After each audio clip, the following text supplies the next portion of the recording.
Le poste d'ouvreur est l'un des plus importants du rugby.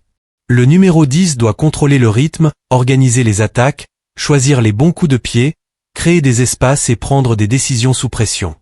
Aujourd'hui, plusieurs joueurs peuvent prétendre au titre de meilleur ouvreur du monde, mais Planète Rugby a établi son top 10 et un Français occupe la première place, Mathieu Jalibert. À la 10e position, on retrouve Paolo Garbisi, l'ouvreur italien de Toulon. À seulement 26 ans, Garbisi possède déjà une expérience internationale impressionnante.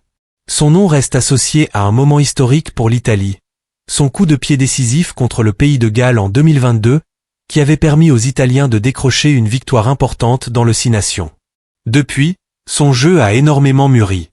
Il cherche aujourd'hui davantage à faire jouer ses partenaires plutôt qu'à porter seul toute la responsabilité de la création. Avec Tommaso Menoncello et Juan Ignacio Brex au centre, Garbisi dispose également de 2 joueurs capables de transformer ses décisions en véritables occasions. À la 9e place figure Andre Pollard, l'un des grands spécialistes des moments décisifs. Le Sud-Africain est double champion du monde et possède une expérience exceptionnelle avec les Springboks. Son sang-froid, son jeu au pied et sa capacité à gérer les matchs importants ont fait de lui une référence internationale. Même si Sacha Finberg-Mngomzulu commence à prendre davantage de place dans la hiérarchie sud-africaine, Pollard reste l'un des ouvreurs les plus fiables du rugby mondial. De retour en Afrique du Sud avec les Bulls, après son passage chez les Leicester Tigers, il continue de démontrer son niveau. Son expérience face aux All Blacks est également impressionnante, avec 169 points inscrits en 18 rencontres. À la 8e place, Planète Rugby a choisi Ruben Love. Le joueur des Hurricanes représente la nouvelle génération néo-zélandaise. Il avait d'abord évolué principalement à l'arrière avec les All Blacks, avant de s'imposer progressivement comme ouvreur. Son rôle avec les Hurricanes en 2026 a été déterminant dans leur parcours vers le titre de Super Rugby. Après avoir obtenu davantage de responsabilités avec la Nouvelle-Zélande, Love a rapidement montré qu'il pouvait évoluer au plus haut niveau. Il doit encore gagner en expérience, mais avec des références comme Beauden Barrett, Damian McKenzie et Richie Mo'unga autour de lui dans l'histoire récente du poste, son évolution mérite clairement d'être suivie. La 7e position revient à Mani Libbok, un joueur complètement différent de Andre Pollard. Là où Pollard privilégie la maîtrise et la sécurité, Libbok est un véritable créateur. L'ouvreur sud-africain possède une technique exceptionnelle et peut produire des gestes que très peu de joueurs sont capables d'imaginer. Ses passes, ses coups de pied offensifs et sa capacité à attaquer les espaces peuvent complètement désorganiser une défense. Son principal point faible reste son efficacité au pied, mais lorsqu'il est en confiance, il devient une arme offensive redoutable. Son expérience au Japon avec les Hanazono Kintetsu Liner lui a également permis de continuer à développer son jeu. À la 6e place arrive Fin Smith, l'une des grandes promesses du rugby anglais. À seulement 24 ans, il s'est progressivement imposé comme une solution à long terme pour l'Angleterre, devant notamment George Ford et Marcus Smith dans cette hiérarchie. Son évolution avec les Northampton Saints a été impressionnante. Il possède un excellent jeu au pied, une très bonne qualité de passe, une capacité à attaquer la ligne et une défense solide. Avec déjà 2 titres de premiership, Fin Smith possède également une expérience importante pour son âge. S'il parvient à rester en bonne santé et à continuer sa progression, il pourrait devenir l'un des grands ouvreurs de l'histoire du rugby anglais.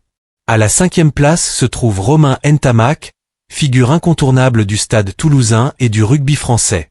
Malgré les blessures qui ont perturbé plusieurs périodes de sa carrière, Ntamak reste considéré comme l'un des meilleurs numéros 10 du monde. Son palmarès avec Toulouse est exceptionnel, avec plusieurs titres de top 14 et une association historique avec Antoine Dupont. Son intelligence tactique, sa précision, sa défense et sa capacité à gérer la pression font de lui un joueur extrêmement complet.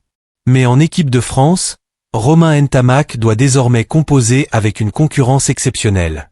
Cette concurrence porte un nom, Mathieu Jalibert. À la 4e place, on retrouve Thomas Albornoz, l'ouvreur argentin de Toulon. Son niveau lors des 2 dernières saisons lui a permis de prendre une place importante dans la hiérarchie. Il s'est également imposé face à Paolo Garbisi à Toulon et a gagné en importance avec l'Argentine. Son rôle dans la victoire historique de l'Argentine contre les British et Irish Lions en 2025 a particulièrement marqué les esprits.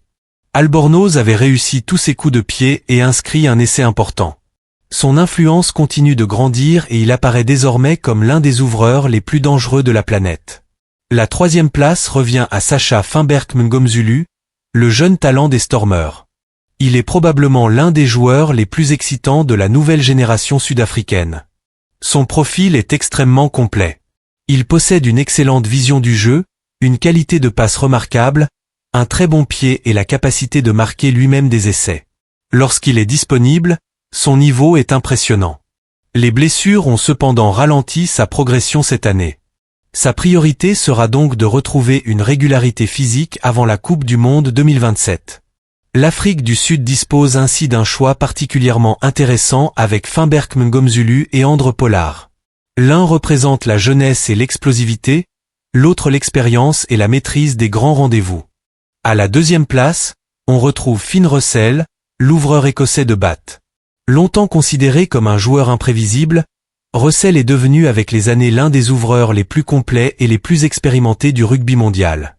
Son passage à Bath a renforcé son jeu de gestion et son leadership. Lors de la saison 2024 à 2025, son influence dans le titre remporté par Bath en Premiership a été considérable. En finale contre Northampton, Russell a démontré une grande maîtrise et a profité d'une erreur de Andre Pollard pour participer indirectement à une action décisive. Mais ce qui rend Russell unique, c'est qu'il a conservé toute sa créativité. Il prend désormais davantage de risques au bon moment, plutôt que de chercher systématiquement le geste spectaculaire. Son match contre la France lors du 6 Nations 2026 a encore démontré cette évolution. Ses passes, ses coups de pied et ses changements de rythme avaient constamment mis la défense française sous pression. Finn Russell n'est plus seulement le joueur imprévisible d'autrefois. Il est devenu un véritable maître du contrôle du match. Mais malgré toutes ses qualités, il n'occupe pas la première place. Selon Planète Rugby, le meilleur ouvreur du monde actuellement est Mathieu Jalibert. Le joueur de Bordeaux-Bègles est présenté comme un numéro 10 extrêmement difficile à défendre et même comme un candidat potentiel au titre de meilleur joueur du monde, toutes positions confondues. Son style est immédiatement reconnaissable. Jalibert possède une accélération impressionnante, une capacité à changer de direction et une qualité de passe exceptionnelle. Il est particulièrement dangereux lorsque le jeu devient désorganisé. Dans ces situations, Jalibert semble capable de voir des espaces que les autres joueurs ne remarquent pas. Il peut attaquer une brèche, accélérer, distribuer une passe précise ou placer un coup de pied dans une zone libre. Son association avec Maxime Lucu à Bordeaux-Bègles est également devenue une référence. Les deux joueurs forment une charnière très complémentaire et ont récemment participé au succès européen du club face à Leinster en Champions Cup. Mais ce qui rend le cas de Jalibert particulièrement intéressant, c'est sa capacité à évoluer dans différents rôles. Même lorsqu'il est utilisé à l'arrière, il peut continuer à influencer le jeu grâce à sa vision, son pied et sa créativité.